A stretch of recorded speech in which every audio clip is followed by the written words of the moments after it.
महाराज की जय. बालमित्रांनो, जानेवारी महिन्यातला 4था रविवार आहे. आज 25 जानेवारी. या 25 जानेवारी या दिवसाचं महत्त्व दिनविशेष पाहिलं तर आज काय आहे? जागतिक सूर्यनमस्कार दिन आहे. काय आहे? त्याचबरोबर आज पर्यावरण दिन आहे आणि मतदार दिन पण आहे.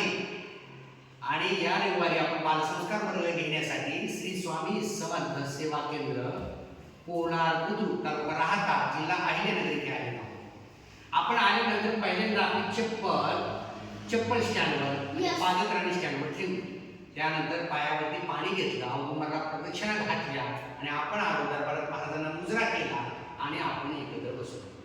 बसल्यानंतर आपण सूर्यनमस्कारांची माहिती घेतली. सूर्यनमस्कार विषयी ज्या काही 12 पद्धती आहेत त्या समजावून घेतल्या, प्रात्यक्षिकासह केल्या आणि त्यानंतर आपण नियमित सेवा आणि विशेष सेवेला सुरुवात केली. ते करत असताना प्रथम आपण सुविचार अभ्यास. तो सुविचार अभ्यासत असताना तुम्ही एक सुविचार सांगितला, सांगावर मोठ्याने उभं राहून. काय सांगितलं? शाबास. काय वाजवा? पुस्तक हाच आपला खरा मित्र आहे. आणखी कोण सांगेल? सांगा बरं. जो थांबेल तो संपेल. क्या बात आहे. काय वाजवा? जो थांबेल तो संपेल. म्हणून माणसानं जीवनात निरंतर कष्ट केलं पाहिजे, प्रामाणिकपणे आपला धर्म पाळायला पाहिजे आणि प्रामाणिकपणे अभ्यास केला पाहिजे. तर यश निश्चित येईल. त्यानंतर आपण परमपूज्य गुरुमावली माळेतील 108 मणी, एक माळ जप करत असताना 108 मणीच का जपायचे याचं तात्विक विवेचन सांगत असतात.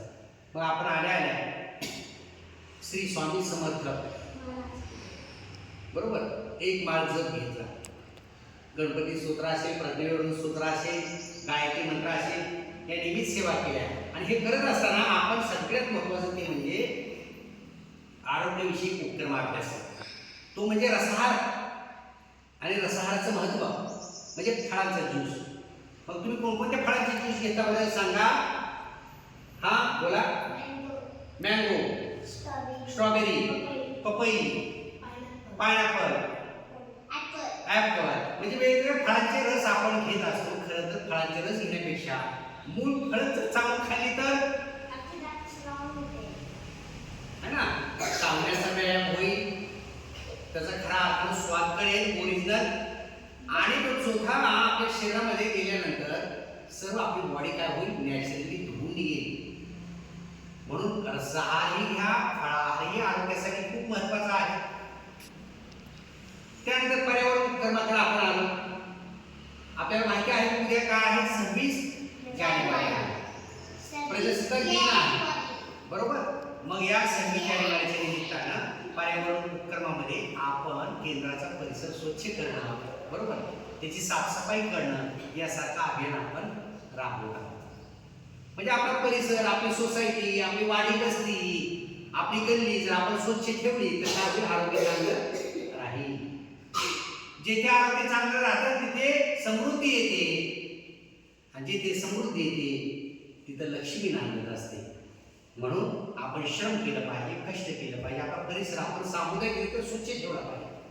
त्यानंतर 26 जानेवारीच्या निमित्तानं आपण पाहिलं की प्लॅस्टिक ध्वज वापरायचा संकल्प करा. आई वडिलांना, बाबांना, मित्रांना, काकांना ध्वज, प्लॅस्टिक ध्वज मागायचा नाही बरोबर.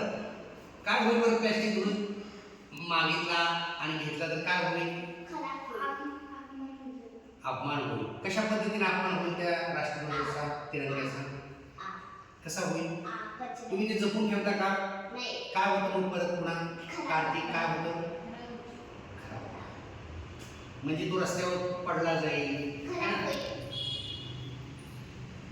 तिरंग्याचा काय होईल? अपमान होईल. म्हणून प्लॅस्टिक तिरंगा वापरायचा नाही. पर्यावरण पूरक आपण जगायचं, वागायचं है ना.